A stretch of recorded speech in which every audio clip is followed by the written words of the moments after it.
Quando tento achar uma simples fórmula para o período anterior à Primeira Guerra Mundial, espero poder comunicar sua totalidade, chamando-a de a Era de Ouro da Segurança.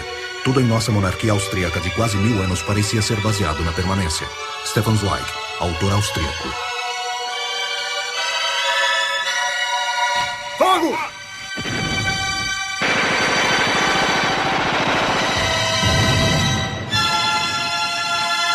Campo de batalha. Primeira Guerra Mundial, 1914-1918.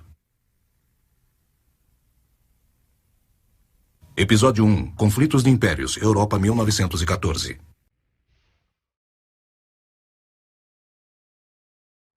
Primeiro ato. Último verão do Velho Mundo.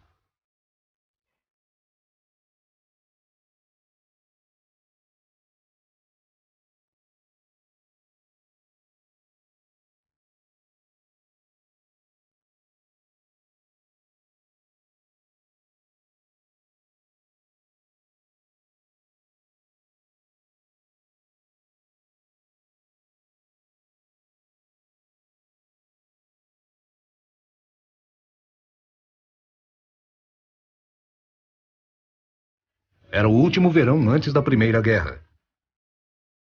O último verão do Velho Mundo.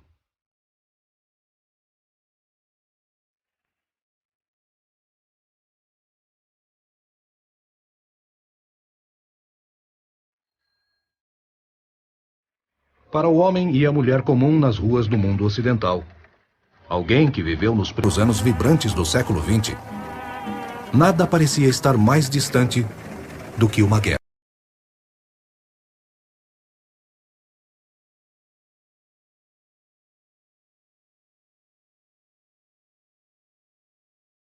Nestes anos, homens que sonhavam com aventuras de campos de batalha teriam muita dificuldade em encontrar uma guerra para participar. Em 1901, e nos 13 anos que se seguiram, os povos da Europa Ocidental e os da América de língua inglesa tornavam-se grandes consumidores ao invés de guerreiros. Automóveis, motocicletas, dirigíveis, trens elétricos e submarinos, novidades para suprir o crescente tempo livre. Uma classe média emergente esperava por cada vez mais anos de progresso, com mais prosperidade e mais paz. Não houve nenhuma guerra entre os grandes poderes por quase meio século, e a globalização da economia mundial sugeria que a guerra havia se tornado uma coisa do passado.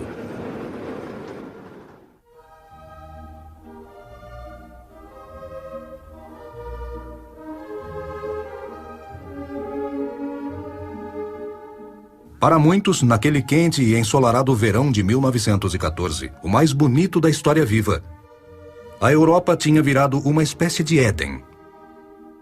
Stefan Zweig falou por todos quando escreveu que raramente havia presenciado um verão tão luxuriante, tão bonito, e fico tentando a dizer mais verão.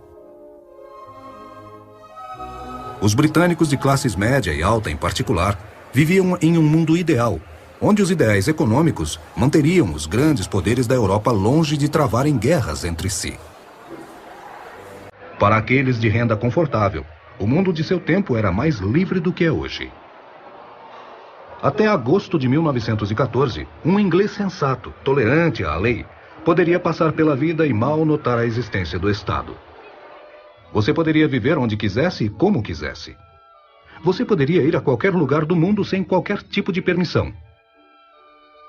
Para a maioria dos lugares, não era preciso passaporte e muitos nem o tinham. O geógrafo francês André Siegfried viajou para todo o mundo sem nenhuma identificação, fora o seu cartão de visita. Era um tempo de livre fluxo de capital e livre movimentação de pessoas e bens. Em 1914 havia mais globalização do que há agora.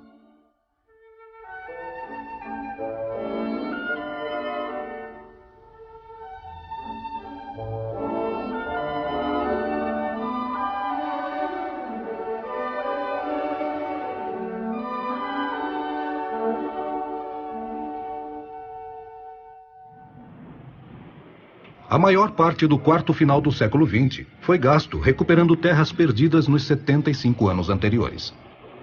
A mistura e interdependência econômica eram poderosas tendências que faziam parecer que uma guerra entre os grandes poderes da Europa tornara-se impraticável e realmente obsoleta. No mundo ocidental, as pessoas comuns não tinham nenhuma apreensão sobre um possível conflito. Havia líderes que se preocupavam, mas no inverno e primavera de 1914, nem mesmo eles esperavam que uma guerra fosse explodir naquele verão. A França queria retomar os territórios tomados pela Alemanha algumas décadas antes. Mas aqueles em boa posição para julgar tinham certeza de que a França não começaria uma guerra para reaver os territórios. O primeiro-ministro russo reportou ao czar no dia 13 de dezembro de 1913. Todos os homens de Estado da França querem silêncio e paz. Eles estão dispostos a trabalhar com os alemães. Não havia dúvida de que no final de 1913, as relações franco-alemãs estavam em melhores situações do que estiveram há anos. A Alemanha tinha medo de uma possível guerra contra a Rússia, mas no inverno de 1914 eles sabiam que o exército do czar não tinha condições de travar uma guerra e não teria por muitos anos.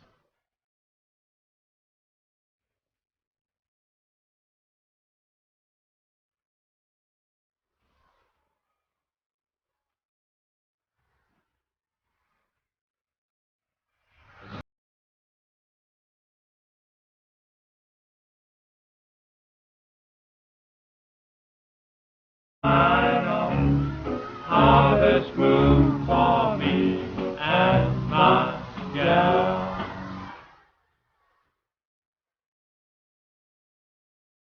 Os últimos dias daquele glorioso verão em junho de 1914 transcorriam normalmente, até que veio a tempestade, atingidos por um raio, que eles erroneamente acreditaram ter vindo do nada.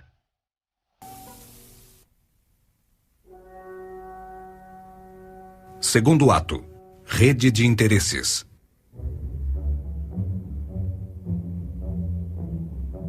A rota que levou os grandes poderes da Europa à guerra em 1914 era longa e traiçoeira, com muitos fatores, levando-os a conflitos armados.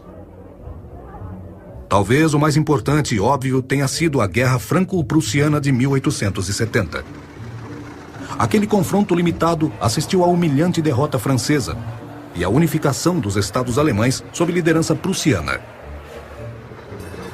A emergência repentina do Império Alemão, que teve como parte a conquista das províncias francesas de Alsácia e Lorena, trouxe uma mudança fundamental para o equilíbrio do poder europeu. O progresso acelerado da Alemanha na economia e sua ascendência militar apenas intensificaram as ansiedades de seus vizinhos. Em 1913, a Alemanha, que ficava atrás apenas dos Estados Unidos, era a nação industrial mais poderosa do mundo. Na maior parte das 2 décadas entre 1871 e 1890, o novo status quo europeu não era seriamente desafiado graças à destreza e os desvios diplomáticos do chanceler alemão Otto von Bismarck, mantendo a França isolada.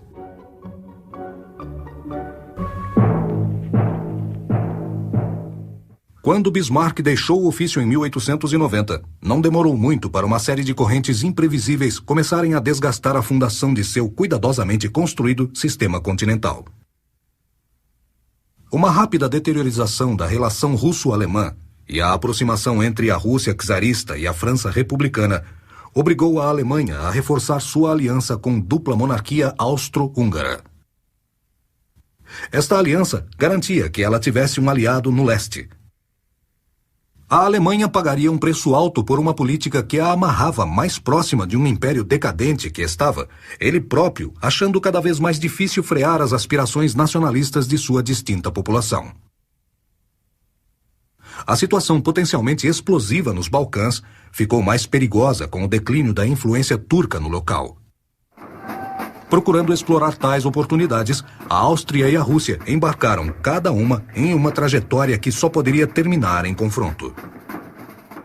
O surgimento da Sérvia somou mais um elemento perigoso para esta instável mistura regional. A Sérvia ficara furiosa com a Áustria pela anexação da Bósnia e Herzegovina em 1908. Por outro lado, a Sérvia ganhou influência e territórios como resultado da Guerra dos Balcãs de 1912 e 1913, deixando a Áustria muito irritada. Com a saída de Bismarck, o agressivo e errático Wilhelm II, que se tornou Kaiser em 1888, logo levou a Alemanha a seguir um caminho mais agressivo nas relações internacionais. A França já havia determinado vingar o desastre de 1870 e a reconquista de suas províncias perdidas ficou armada pelo poderio militar e industrial em desenvolvimento na Alemanha. A Rússia também se preocupava com a aliança austríaco-alemã, que não apenas lançaria uma nuvem negra sobre sua fronteira ocidental, mas também iria contrariar os interesses russos nos Balcãs. A primeira e talvez mais significante das rachaduras na estrutura erguida pela diplomacia de Bismarck apareceu em 1892. A retirada de sua pedra de apoio, o isolamento da França. Naquele ano, Rússia e França concluíram um acordo militar reforçado por conversas adicionais em 1893 e 94, pelo qual cada um prometeu socorrer o outro caso fossem atacados pela Alemanha. A mudança da Realpolitik de Bismarck para a Weltpolitik do Kaiser Wilhelm II acabou por forçar os britânicos a repensarem suas relações com os outros líderes da Europa e do mundo. A Grã-Bretanha era relativamente amigável com a Alemanha pela maior parte do último quarto do século XIX. Mesmo porque a filha mais velha da rainha Victoria era casada com o príncipe alemão Frederick, que assumiu o trono imperial em março de 1888. Frederick morreu de câncer após reinar por apenas 3 meses. E a ascensão de seu filho alienado William II trouxe nova competição com a Grã-Bretanha por colônias e mercados estrangeiros, enquanto o novo Kaiser procurava status de poder mundial para a Alemanha. Suas primeiras palavras como Kaiser não foram para o público, mas sim direcionadas para o exército. Nós pertencemos um ao outro, eu e o exército. Nascemos um para o outro. Eu prometo sempre me lembrar que pesa sobre mim o olhar de meus ancestrais e que um dia eu terei que me levantar perante eles e me responsabilizar pela honra e glória do exército.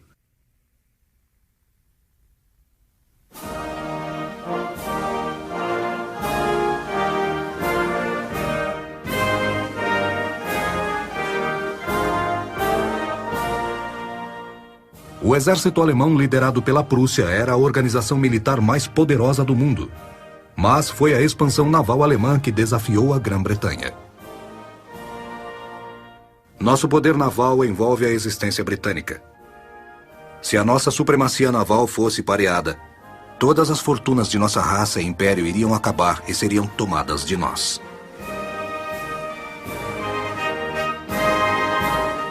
Formada pelo almirante Alfred von Tirpitz, com o apoio do Kaiser, a Kriegsmarine revelou sua intenção de construir uma frota com 38 navios de batalha em 20 anos.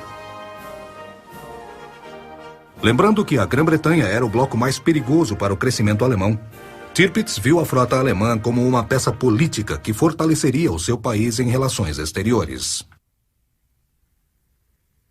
O lançamento de 14 navios de batalha alemães entre 1900 e 1905 inaugurou a corrida naval armamentista, que ficaria ainda mais ameaçadora quando a Grã-Bretanha lançou o revolucionário navio movido a turbina HMS Dreadnought, o All Big Gun, em 1906. Cada lançamento deixava a Alemanha e a Inglaterra ainda mais distantes.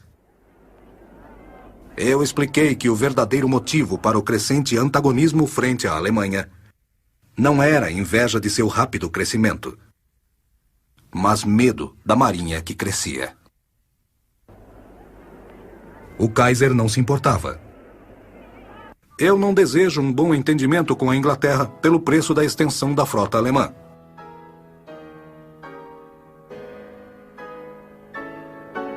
A cobertura alemã para os Boers durante a Guerra Sul-Africana de 1899 a 1902 apressou o fim da política isolacionista inglesa. Em 1904, a Inglaterra assinou a Entente Cordial, que reforçou os laços diplomáticos e militares com sua tradicional rival, a França. Um entendimento similar foi atingido com a Rússia em 1907. Desta forma, antes do fim do século XIX, a Inglaterra balançava notavelmente em direção a uma aliança franco-russa.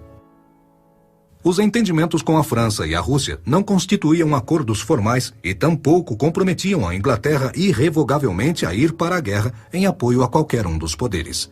mas ela era moralmente ligada à França e Rússia contra os poderes centrais. Um inesperado incidente envolvendo um ou mais destes países poderia ser o estopim de uma explosão geral que, por causa das alianças rivais, engoliria a todos. Terceiro ato. Não foi nada.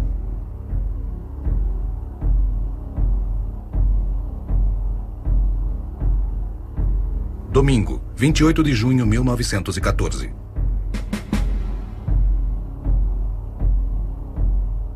Pela manhã, o arquiduque Franz Ferdinand e sua esposa, Sophie, assistiam à missa em uma capela montada para eles em seu hotel. Deixando o hotel no subúrbio, eles pegaram um trem rumo a Sarajevo, uma viagem de meia hora.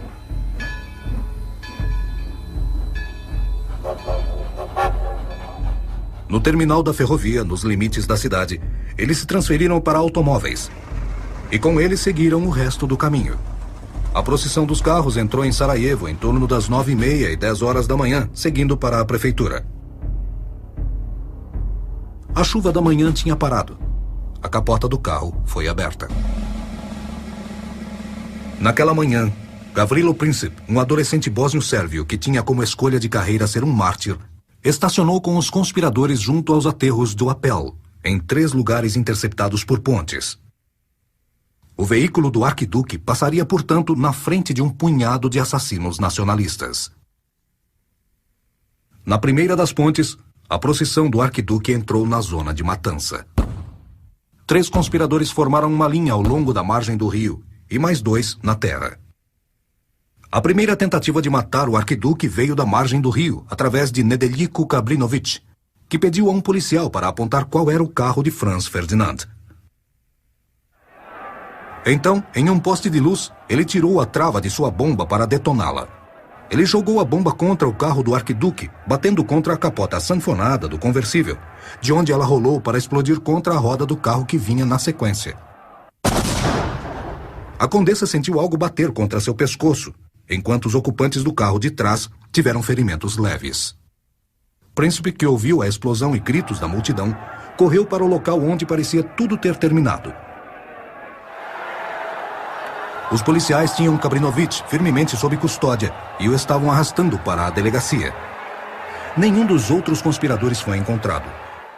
Sozinho, Príncipe voltou para o seu ponto inicial na margem do aterro do Apel, no que era chamada Ponte Latina. Ele atravessou a rua. Dos outros conspiradores, um estava tão apertado na multidão que não conseguiu tirar sua bomba do bolso.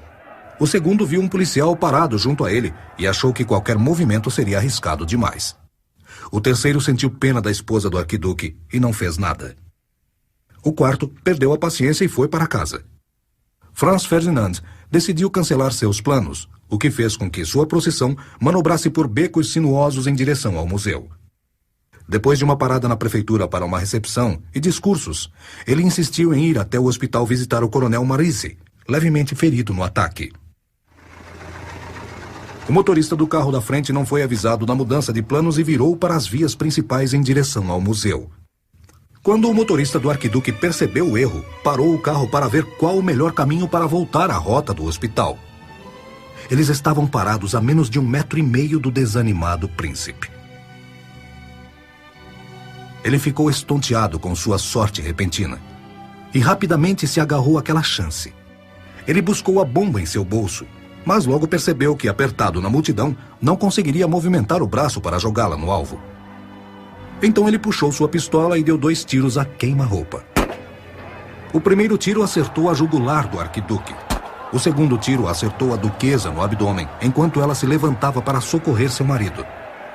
Príncipe virou a arma para si, mas foi contido do disparo por um espectador que o jogou no chão. A confusão seguiu conforme a multidão e a polícia batalhavam para pegar o assassino juvenil. Príncipe tentou se matar mais uma vez. Pegou em seu bolso uma cápsula e engoliu. O veneno era velho e não funcionou, fazendo apenas com que ele vomitasse. A multidão o cercou e começou a espancá-lo. A polícia o arrastou para longe da multidão. Enquanto isso, a limusine se apressou para pedir ajuda. Sophie querida, não morra, fique viva por nossas crianças, gritou Franz Ferdinand, e assim repetiu cada vez mais fraco. Não foi nada. Enquanto o socorro perguntava ansiosamente como se sentia. O primeiro tiro foi dado perto das 10h30. Sophie morreu às 10h45. O arquiduque morreu por volta das 11 horas. Não foi nada.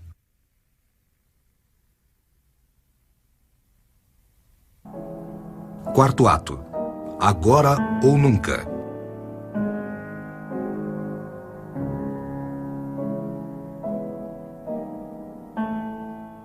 Se esses assassinatos tivessem sido cometidos em Sarajevo um século antes, teria levado semanas ou meses para que a notícia alcançasse lugares distantes. As consequências teriam sido muito diferentes, mas a tecnologia tinha mudado as coisas. Os escritórios estrangeiros de todo o mundo sabiam do atentado na hora. Na Alemanha, o Kaiser foi informado enquanto competia em uma regata com seu iate Meteor. William decidiu voltar para Berlim.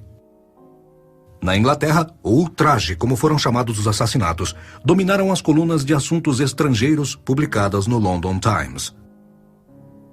Na França, na primeira reunião de gabinete desde os assassinatos, as mortes mal foram mencionadas.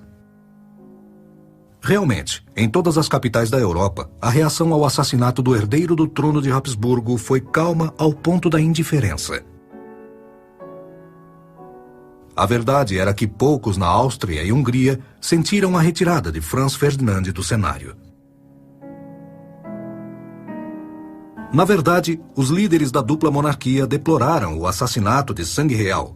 Mas se alguém de sangue real tivesse que ser sacrificado, o arquiduque seria a escolha de todos. É claro que o legítimo herdeiro estava próximo apenas do imperador, a figura mais importante do Império de Habsburgo. Ao assassiná-lo, os terroristas sérvios fizeram um desafio público à própria existência do Império. Se Viena falhasse em responder, ela perderia por negligência. O assassinato não era a razão pela qual a dupla monarquia procurava destruir a Sérvia. O Império Habsburgo queria destruir a Sérvia antes dos assassinatos. Os assassinatos deram a Viena uma desculpa, não uma razão, para passar o desafio dos sérvios para as autoridades austríaco-húngaras, nos Balcãs.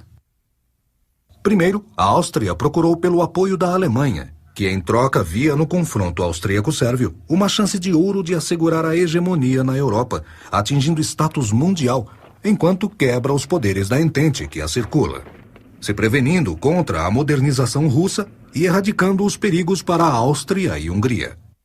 O Kaiser acreditava que, como no passado, eles poderiam manter esse conflito localmente, sem ter que ir à guerra contra outros poderes. O embaixador alemão para a dupla monarquia reportou ao Kaiser.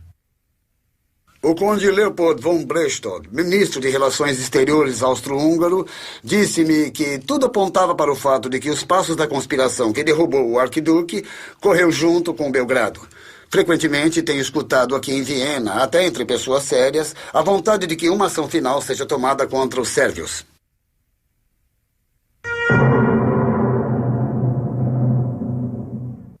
O Kaiser anotou na margem de sua cópia da notícia, agora ou nunca.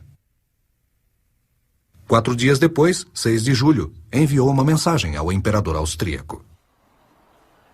O imperador Franz Josef pode descansar seguro de que Sua Majestade irá fielmente apoiar a Áustria e Hungria, como requisitado pelas obrigações de sua aliança e de sua antiga amizade.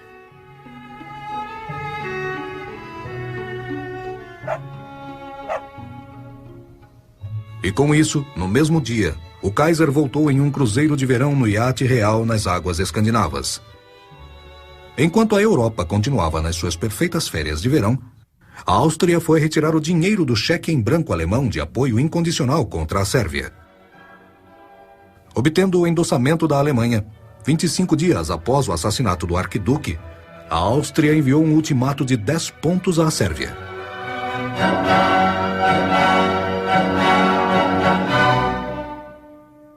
As figuras de liderança militar da Alemanha estavam viajando em julho, bem como o Kaiser, o chanceler e o secretário de Relações Estrangeiras. Depois que os austríacos marcaram uma data fixa para o seu ultimato, Berlim silenciosamente sinalizou para que seus líderes voltassem.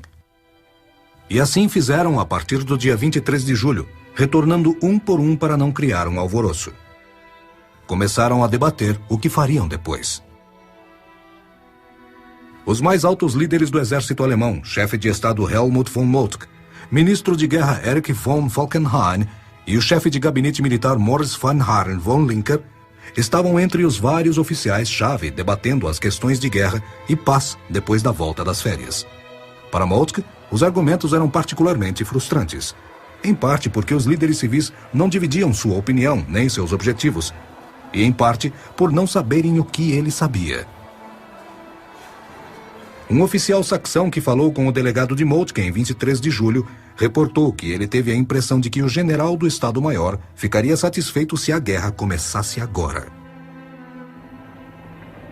Moltke não tinha medo de uma mobilização russa. Ele sinceramente a desejava. Moltke estava ciente de que o tempo estava se esgotando para o seu país. A Alemanha estava comprometida a seguir a grande estratégia de Moltke. Uma estratégia da qual poucos sabiam. O Kaiser Falkenhayn e até 31 de julho o chanceler alemão Bethmann estavam entre os que não sabiam. Nenhum deles sabia que Moltke já tocava o plano de abertura de guerra.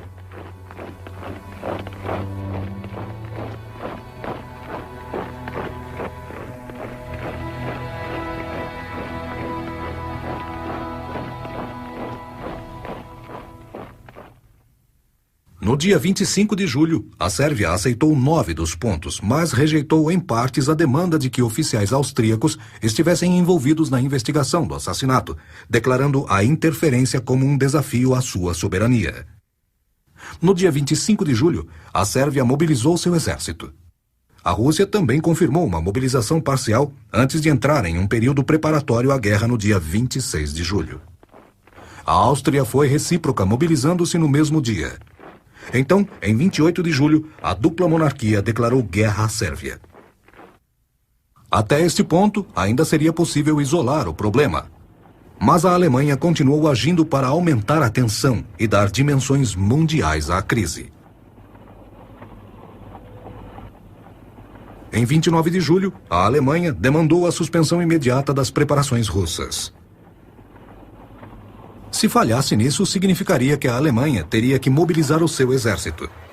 O chanceler imperial alemão Theobald von Bethmann-Hollweg instruiu o embaixador em São Petersburgo. Gentilmente peço a atenção para o fato de que a confirmação de medidas da mobilização russa nos forçará a nos mobilizar. Neste caso, será muito difícil prevenir contra uma guerra europeia.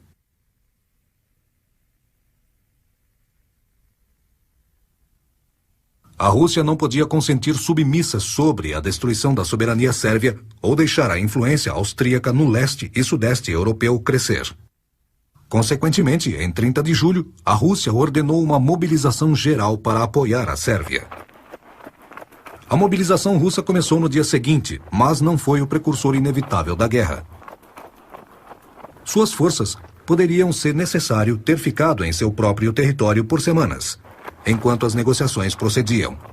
As ações alemãs aumentaram as tensões.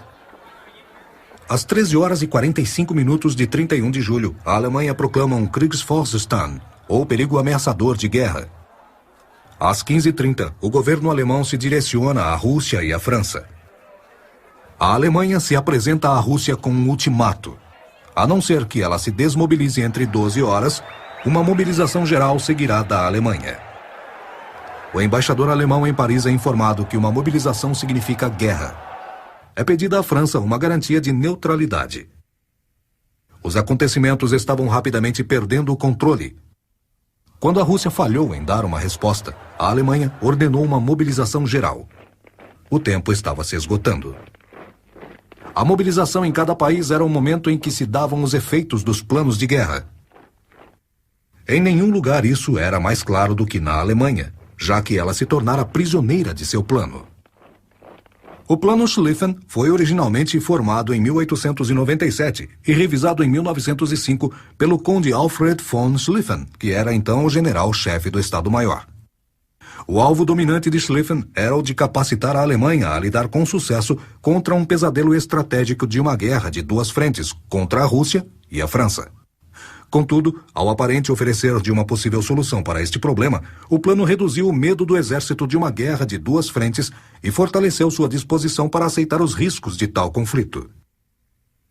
Schlieffen estimou que se a Alemanha tivesse que enfrentar França e Rússia, quanto mais tarde, mais lento seria o processo de mobilizar e organizar as tropas, dando à Alemanha uma margem vital de mais 6 semanas para superar a França em uma campanha rápida e massiva.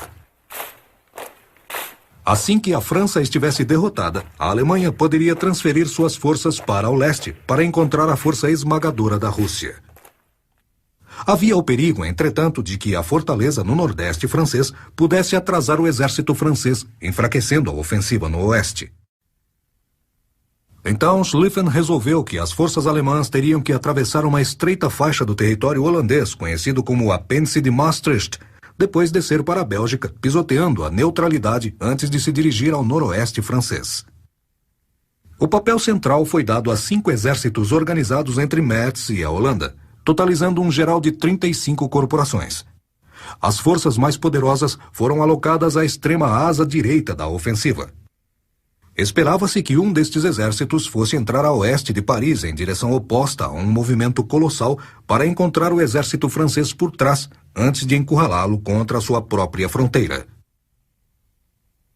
O coronel-general Helmut von Moltke, sucessor de Schlieffen, fez várias alterações chaves ao plano original entre 1906 e 1914. Embora fosse um oficial assíduo e diligente, Moltke também era introspectivo e sofria de baixa autoconfiança. Ele enfraqueceu a frota da direita e abandonou a movimentação pela Holanda. Estas decisões se provariam infelizes. Em 1º de agosto, a Alemanha não podia mais esperar por uma resposta do czar e declarou guerra à Rússia. Honrando seu acordo com a Rússia, a França mobilizou-se, pôs a rodar as peças remanescentes da maquinária das alianças europeias. Em 2 de agosto, a Alemanha deu um ultimato à Bélgica, insistindo pelo direito de passar por seu território.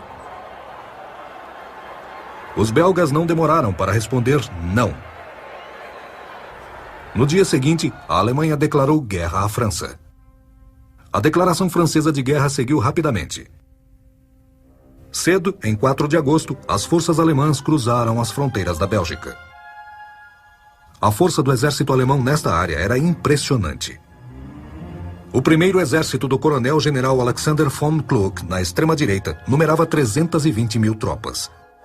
O segundo exército vizinho, sob comando do coronel-general Karl von Bülow, e o terceiro exército, comandado pelo general Max von Hausen, tinham respectivamente 260 mil e 180 mil tropas.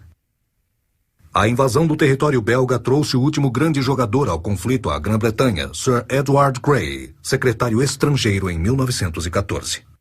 Eu peço ao Parlamento que, do ponto de vista dos interesses britânicos, considerem o que está em questão. Se a França for derrotada, se em uma crise como está nós fugirmos de nossas obrigações de honra e interesse em relação ao Tratado Belga, nós devemos sacrificar nosso respeito, nome, reputação perante o mundo.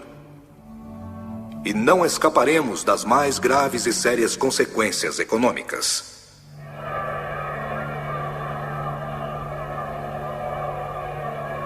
Que garantia temos de que não haverá uma guerra europeia sobre nós? E por um motivo tão estúpido também. Não quis dizer estúpido. Mas ter que entrar numa guerra contra a Sérvia é inacreditável. A Grã-Bretanha não tinha nenhum acordo formal com a França e a Rússia, mas era comprometida por um tratado de 1839 para garantir neutralidade à Bélgica.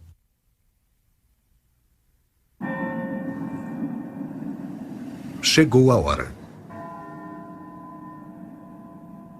Às 23 horas de 4 de agosto, o tempo havia se esgotado para o último verão do Velho Mundo. Na varanda de sua residência, o secretário da Casa Britânica Sir Edward Grey assistiu os lampiões seguindo pela rua de baixo. As lâmpadas estão se apagando por toda a Europa. nós não mais a veremos acesas em nossas vidas.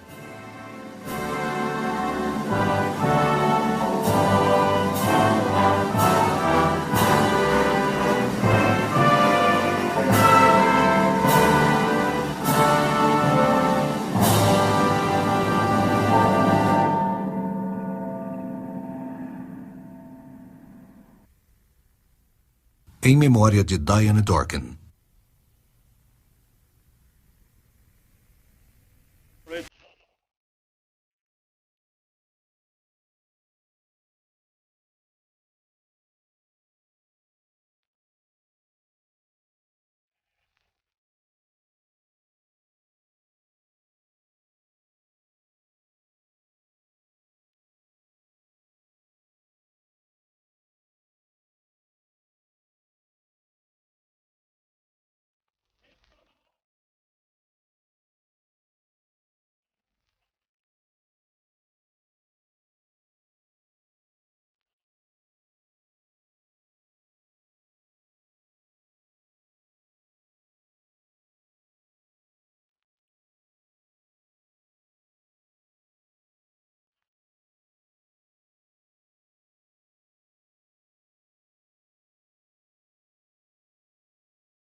It's a